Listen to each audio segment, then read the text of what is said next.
Om Swastiastu. Selamat pagi dan salam sejahtera. Kepada yang terhormat Ibu I Gusti Ayu Diana Putri SKM MPH selaku dosen mata kuliah komunikasi, dan teman-teman semua yang saya banggakan. Pertama-tama izinkan saya untuk memperkenalkan diri. Saya Madhyosida Marta Widiana dari kelas 2B Prodi Diploma 3 jurusan Teknologi Laboratorium Medis Poltekkes Kemenkes Denpasar. Saya ucapkan rasa terima kasih saya kepada hadirin semua karena telah dipercaya untuk menyampaikan beberapa pesan mengenai pemeriksaan laboratorium hemoglobin. Baik, apa kabar semuanya? Semoga selalu dalam keadaan sehat. Salam sejahtera dan selamat pagi saya ucapkan kepada ibu dosen dan teman-teman semua. Marilah kita bersama-sama berterima kasih kepada Ida Sang Widiwasa, Tuhan Yang Maha Esa, karena masih diizinkan untuk menyimak video pidato singkat dari saya pada waktu ini. Hadirin yang saya cintai, setiap orang tentu ingin merawat tubuhnya agar tetap sehat dan kuat. Namun sayangnya, banyak masyarakat yang kurang peduli terhadap kesehatan.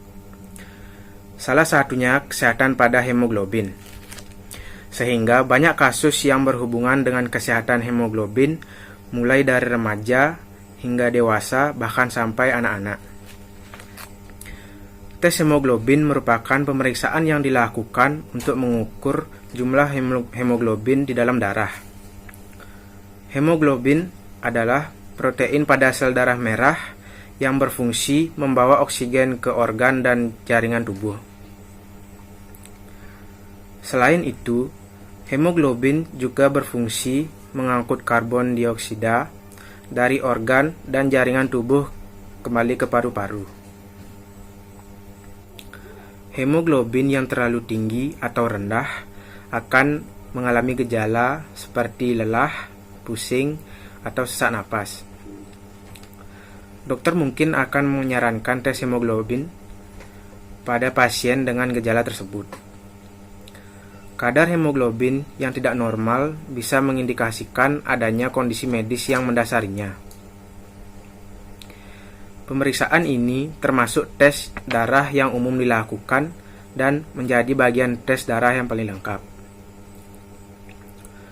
Tes hemoglobin diperlukan untuk beberapa hal penting sebagai berikut.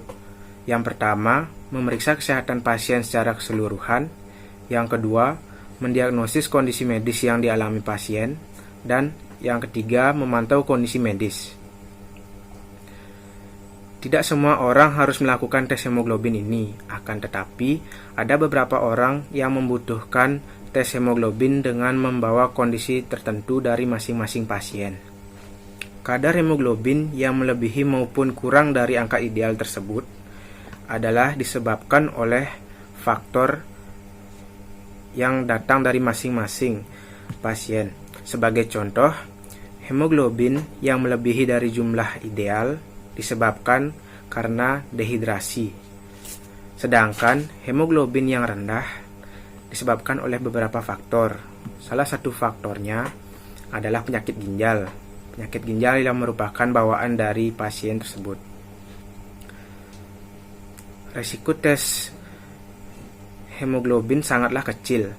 Pasien mungkin akan hanya merasakan sedikit nyeri atau memar pada saat area pengambilan darah. Namun, gejala ini biasanya akan hilang dengan cepat.